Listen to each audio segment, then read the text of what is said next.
ஒரு அழகான குடும்பம். டாடி கண்ணாடி எங்கன்னு தேடிக்கிட்டு இருக்காரு. ஆனா மம்மி சோத்துல உப்பு அள்ளி போட்டுட்டா. அது தெரியாம பொண்ணு தின்னுட்டா, வாந்தி எடுத்துட்டா. இந்த சோற நாய் திங்குமா, அதனால தாண்டி உனக்கு போட்டேன்னு மம்மியும் கலாய்க்கிறாங்க.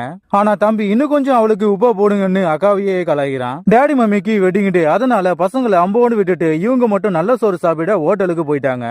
இதை தெரிஞ்சுக்கிட்ட பொண்ணு நைட்டு முழுக்க ஊற பொறுக்கிட்டு வீட்டுக்கு வரா. இவ பேரு ரூபி. அங்க வந்த போலீஸ பார்த்துட்டு இவ பயந்துட்டா. இவங்களும் உங்களோட டாடி மம்மி கார் ஆக்சிடென்ட்ல இறந்து போயிட்டாங்கன்னு சொன்ன உடனே இவ மயங்கி கீழே விழுந்துட்டா. இவங்களும் டாடி மம்மிக்கு இறுதி மரியாதை செலுத்துறாங்க. அங்க வந்த இவங்களோட சித்தப்பா இவங்களுக்கு ஆறுதல் சொல்லிக்கிட்டு இருக்கான். ஆனா சித்தப்பா இவங்களுக்கு பெரிய அப்பா வைக்க போறான்னு அப்போ இவங்களுக்கு தெரியாது.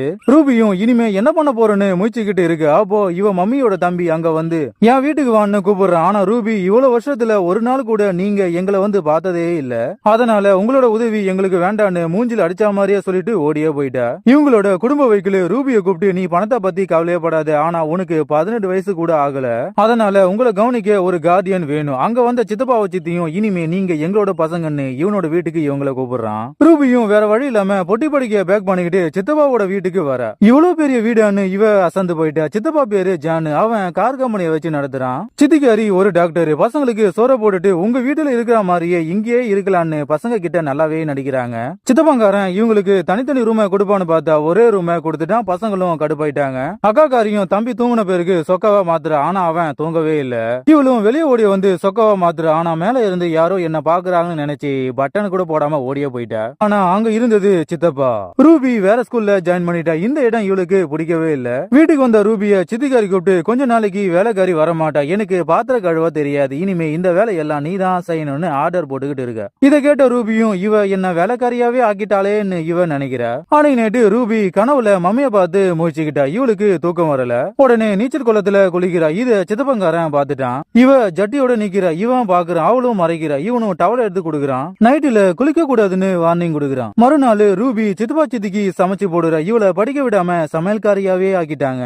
அன்னைக்கு நைட்டு ரூபிக்கு தூக்கம் வரல. அப்போ சித்தப்பா சித்தியும் சண்டை போறதா பாக்குறா. இனிமே போதை மருந்தை யூஸ் பண்ணாதன்னு சித்தப்பாவும் கத்திக்கிட்டு இருக்கான். இத ரூபியும் கேட்டுட்டு சித்தப்பாவும் பார்த்துட்டு கதவை மூடிட்டான். மறுநாள் ஹாலிடே. ஒரு வழியா ரூபியும் படிக்கிற வேலையை பாக்குற. ஆனா சித்தப்பா இன்னைக்கு நைட்டு டின்னருக்கு போலாமான்னு இவளை கூப்பிடுறான். இவளும் வேற வழி இல்லாம கூடவே போறா. சித்தப்பாவும் நீ உன் சித்தியை விட நல்லாவே சமைக்கிறேன்னு பாராட்டுறான். இவளும் நேத்து நைட்டு நீங்க எங்களுக்காகவா சண்டை போட்டீங்க, நாங்க உங்க கூட இருக்கிறது உங்களுக்கு பிடிக்கலையான்னு கேட்டுக்கிட்டு இருக்கா. இவனும் உங்க மேல நாங்க அன்பு வச்சிருக்கோம், நீங்க எங்க பசங்க மாதிரின்னு சொல்லி இவளை ஈதுகிட்டு வரான். நம்ம ரெண்டு பேரும் வெளியே போனது உன் சித்திக்கு தெரிய வேண்டாம்னு சொல்லிக்கிட்டு கிட்ட வரான். இவளும் பயந்து நடுங்குறா. ஆனா அவன் சீட்டு பெல்ட்ட போடுறான். இவ மிரண்டு போயிட்டா. அதுக்கு ஏன்டா உமா குடுக்குற மாதிரி கிட்ட வந்த. ரூபி வீட்டுக்கு வந்து பார்த்தா சித்திகாரி போதை மருந்தை யூஸ் பண்ணி தூங்கிட்டு இருக்க. இவ அலறி போயிட்டா. உடனே ரூபி அட்வொகேட்டை மீட் பண்ணி என்னோட சித்தப்பா என்கிட்ட தவறா நடந்துக்கிறாரு, சித்தியும் போதை மருந்தை யூஸ் பண்ணிக்கிட்டு இருக்கா, எனக்கு பயமா இருக்கு, என்ன வேலைக்காரியாவே ஆக்கிட்டாங்கன்னு சொன்ன உடனே அட்வொகேட்டும் ஒரு சமூக சேவையை உன் வீட்டுக்கு அனுப்பி செக் பண்றான்னு சொல்லி இவளை அனுப்பி வைக்கிறாரு. அன்னைக்கு நைட்டு இவ அட்வொகேட்டை மீட் பண்ணிட்டு வந்தது சித்தப்பாவுக்கு எப்படியோ தெரிஞ்சு போச்சு. உடனே சித்திக்கு உடம்பு சரியில்லை, அதனால அவ மருந்து எடுக்கிறான்னு சொல்லி சித்தப்பாவும் சித்தியும் இவளை நம்ப வைக்கிறாங்க. இவளும் நம்புற மாதிரியே நம்பிட்டா. இவங்களும் இவளுக்கும் இவ தம்பிக்கும் தனித்தனி ரூமை கொடுக்குறாங்க. இவளுக்கு ஒண்ணுமே புரியல. மறுநாள் அட்வொகேட் இவங்க வீட்டுக்கு ஒரு பொம்பளையை அனுப்புறாரு. அவங்களும் இவளை இன்வைட் பண்றாங்க. அந்த பொம்பளை வீட்டையும் சித்தப்பா சித்தியையும் செக்அப் பண்ணிக்கிட்டு இருக்க. உடனே சித்தப்பா சித்தியும் இவங்க என்னோட பசங்க மாதிரின்னு அன்பா படிக்கிறான். அந்த பொம்பளையும் நம்பி குட் பை சொல்லிட்டு கிளம்பிட்டா. ஆனா ரூபி சித்தப்பா சித்தி ரொம்ப நல்லவங்க, நாம தான் அவங்கள தப்பா நினைச்சிட்டோமோன்னு இவ நினைச்சுக்கிட்டு இருக்க. மறுநாள் ஸ்கூல் ஹெட் மாஸ்டர் ரூபியை கூப்பிட்டு நீங்க கட்ட வேண்டிய ஃபீஸ் கட்டவே இல்லை, இன்னும் 2 நாள்ல நீங்க கட்டலனா உங்களை டிஸ்மிஸ் பண்ணிடுவோன்னு வார்னிங் கொடுக்குறாங்க. இவ மிரண்டு போயிட்டா. படிப்புக்காக இருந்த போன எங்க போச்சுன்னு இவளுக்கு ஒண்ணுமே புரியல.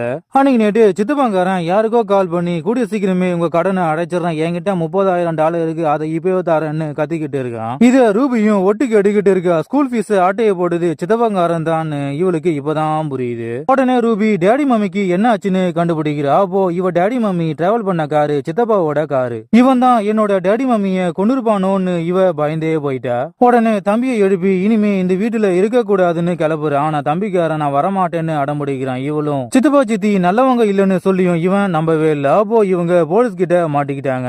அப்போ சித்தப்பாங்காரன் அங்க வந்துட்டான். இவ பயந்தே போயிட்டா. சித்தப்பாவும் போலீஸ் கிட்ட பணத்தை கொடுத்து இவங்கள வீட்டுக்கு ஈதுகிட்டு வரான். ஆனா ரூபி நீ தானே என்னோட டேடி மம்மிய கொண்டுன்னு கேட்டுக்கிட்டு இருக்கு. ஆனா சித்தப்பா உன் டேடி காரை என்கிட்ட தான் சர்வீஸ் கொடுத்தாரு, அதனால என் காரை அவருக்கு நான் கொடுத்தேன்னு சொல்லியும் இவ நம்பவே இல்ல. உடனே ரூபி இவன் கிட்ட இருந்து தப்பிக்க பாக்குற. ஆனா சித்தப்பாவும் சித்தியும் இவளை வெளியே விட்டா நம்மளோட பிளான் கெட்டு போயிடுன்னு அவளுக்கு மயக்க மருந்தை கொடுத்து படுக்க வைக்கிறாங்க. தம்பிக்காரனும் என் அக்காவுக்கு என்ன ஆச்சுன்னு கேட்டுக்கிட்டே இருக்கு. ஆனா சித்திக்காரி உன் அக்கா மென்டல் ஆயிட்ட, அதனால அவளுக்கு நான் மயக்க மருந்தை கொடுத்துருக்கேன்னு சொல்லி நம்ப வைக்கிறா. மறுநாள் சித்தப்பாங்காரன் பேங்குக்கு போய் பேங்க் மேனேஜரை மீட் பண்ணி நான் தான் ரூபியோட கார்டியன்னு சொல்லி அவ அக்கௌண்ட்ல இருக்கிற பணத்தை இவன் அக்கௌண்ட்டுக்கு மாத்தா பாக்குறான். ஆனா மேனேஜர் ரூபி அவ அக்கௌண்ட்டை பிளாக் பண்ணிட்டு அவளே வந்து ஓபன் பண்ணாதான் முடியும்னு சொன்ன உடனே சித்தப்பாங்காரன் மிரண்டு போயிட்டான். அவளால பேங்குக்கு வர முடியாது, அவ அக்கௌண்ட்டை ஓபன் பண்ணுங்கன்னு சொல்லியும் மேனேஜர் கேக்குற மாதிரியே இல்ல. சித்திகாரி ஹாஸ்பிட்டல்ல போதை மருந்தை திருடி யூஸ் பண்ணுவது அங்க இருக்கிற எல்லாருக்குமே தெரிஞ்சு போய் இனிமே நீ வேலைக்கே வர வேண்டாம்னு சொன்ன உடனே இவளுக்கு என்ன பண்றதுன்னே தெரியல. சித்திக்கு வேலை போயிடுச்சுன்னு சித்தப்பாங்காரனுக்கு தெரிஞ்சு போய் போதை மருந்தை திருடாத, அதை யூஸ் பண்ணாதன்னு சொல்லியும் நீ என் பேச்ச கேட்கவே இல்லைன்னு கத்திக்கிட்டு இருக்கான். இவங்களுக்கு பசங்க இருந்தாங்க, ஆனா அவங்க இறந்து போயிட்டாங்க. அதை தாங்க முடியாம சித்தியும் போதைக்கு அடிமையாயிட்டா. இவனும் ரூபியோட சொத்தை ஆட்டைய போடுற வரைக்கும் அமைதியா இருன்னு வார்னிங் கொடுக்குறான். ஆனா சித்திகாரி கேட்காம அன்னைக்கு நைட்டே போதை மருந்தை ஓவரா யூஸ் பண்ணி இறந்தே போயிட்டா. மறுநாள் ரூபி மயக்கம் தெளிஞ்சு எழுந்து பார்த்தா சித்திகாரி இறந்து போய் கிடக்குறா. இவ மிரண்டே போயிட்டா. உடனே இவ இங்கிருந்து தப்பிக்கிறா. ஆனா சித்தப்பக்காரன் வீட்டுக்கு வந்த உடனே இவ ஓடி போய் ஒளிஞ்சுக்கிட்டா. இவனும் ரூபியோட ரூமுக்கு ஓடி போய் பார்த்து அங்க பொண்டாட்டிக்காரி இறந்து போய் கிடக்குறத பார்த்துட்டு இவன் அலறி போயிட்டான். உடனே சித்தப்பாங்காரன் ரூபியையும் அவ தம்பியையும் பிடிக்கிறான். அவங்க பேஸ்மெண்ட்ல மாட்டிக்கிட்டாங்க. இவனும் இவங்களை இங்கேயே அடைச்சி வைக்கிறான். இவங்களும் தப்பிக்க வழிய கண்டுபிடிக்கிறாங்க. அப்போ அட்வொகேட் வீட்டுக்கு வராரு.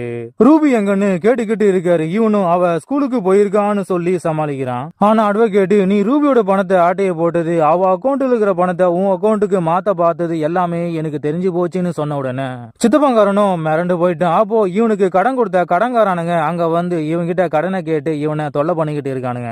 ரூபியோட சொத்துக்காக தான் அவங்களை இவன் இங்க வச்சிருக்கான்னு அட்வொகேட்டுக்கு புரிஞ்சு போச்சு. நான் போலீஸுக்கு கால் பண்றேன்னு சொன்ன உடனே கடன்காரனுங்க இவரை போக விடாம அடிச்சே கொண்டுட்டானுங்க.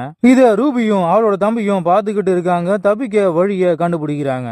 சித்தப்பங்காரனும் இன்னும் கொஞ்ச நாள் டைம் கொடுங்க, உங்க பணத்தை நான் கொடுத்துறேன்னு சொல்லியும் அவனுங்க கேட்காம இவரை கட்டி போட்டு கால்ல அள்ளி போட்டுக்கிட்டு கிளம்புறானுங்க. சித்தப்பங்காரனும் ரூபிய பாத்துட்டான். ஆனா அவனால ஒண்ணுமே பண்ண முடியல. ஆனா ரூபியும் அவளோட தம்பியும் அந்த காரோட பிரேக்க இவங்க ஏற்கனவே புடிங்கிட்டாங்க. அது தெரியாம இவனுங்க பிரேக் பிடிக்காம பள்ளத்துல கொண்டு போய் விட்டுட்டானுங்க.